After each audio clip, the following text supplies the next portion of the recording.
James chapter 4 says, "Do not speak evil of one another, brethren." And Paul says to speak evil of no man. That's a high standard, one that I'm ashamed to say I've not always met. But the Bible goes one step further than that even. It says we should not even listen to someone speaking evil of another. Psalms 15 gives a succinct description of what a godly person looks like. And in verse 3 it says, "He that backbiteth not with his tongue, nor doeth evil to his neighbor, nor receiveth or endureth a reproach against his neighbor." In other words, if we're in a conversation with someone and they start bad-mouthing another person, we should refuse to even listen to it.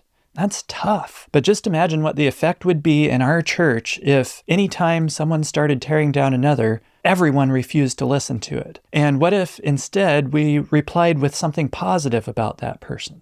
If there's no one listening, evil speaking will end, and with it, much of the strife and contention in any church. Paul said, "Do not receive an accusation against an elder except from 2 or 3 witnesses." Now you may be wondering, should we never under any circumstances say anything negative about anybody? Aren't there times when issues need to be dealt with? Well, the verse we just read actually segues into this. It says, "Do not receive an accusation against an elder except from 2 or 3 witnesses." And this is referencing a process that Jesus laid out for how to handle it when we have differences or issues with another person. He says, "Moreover, if your brother sin against you, go and tell him his fault between you and him alone. And if he hears you, you have gained your brother." Then Jesus gave step number 2.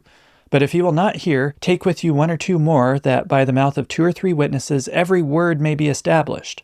And this is why Paul was telling Timothy to not receive an accusation except from 2 or 3 witnesses. Because the only reason Timothy should be even listening to an accusation like this is if step 1 has already been followed in a Christ-like manner, and there are now 2 or 3 witnesses who have tried to resolve the issue. Otherwise, Timothy should kindly shut down the evil speaker and not even listen to these accusations. Then, of course, is this a really serious issue, and is it unable to be resolved with the prior 2 steps? Well, then and only then should the church be brought into the mix. And I'll admit, this is not an easy process, but it's supposed to be hard, because when faced with going through this process, it would tend to make you reevaluate how serious of an issue this really is, and kind of prompt you to do everything you can to get it worked out at step 1, person to person.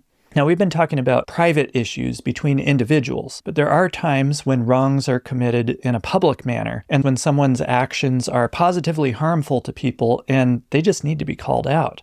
For instance, in Galatians chapter 2, Paul says he publicly withstood Peter to his face when he did harm to the church by acting one way to the Gentiles when no one was around, and then turned around and treated them very differently once the strict Judaizers arrived. Peter's hypocrisy created confusion over a very divisive issue in the church at that time, and Paul dealt with it in front of everyone. Jesus publicly denounced the scribes and the Pharisees in order to warn the people from being led astray. So how do we reconcile these two and find a principle that we can apply to our lives so that we aren't guilty of evil speaking? Well, here's how I break it down. If it's a private matter between folks, it should remain private and follow Jesus' 3-step process. And many issues aren't worthy of moving past step 1, even if that issue has not been resolved to your satisfaction. You know, maybe we just need some long suffering and choose to put the best possible construction on others' motives, forgive them, and move on.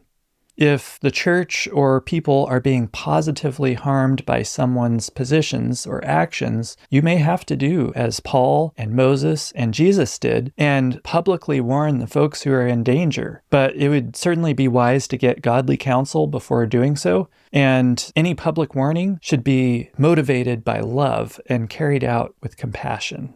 Evil speaking is a big topic with many unique situations, so I don't claim to have all the answers. I'm just presenting principles from the Bible, and you'll have to prayerfully apply them to your specific situation. And just remember, where there are no listeners, there will be no evil speakers. There's so much more we could look at, but I'm out of time, so I'll leave you with a quote that powerfully sums up this little Bible study. Just hit pause so you can read it, and I hope you have a blessed week.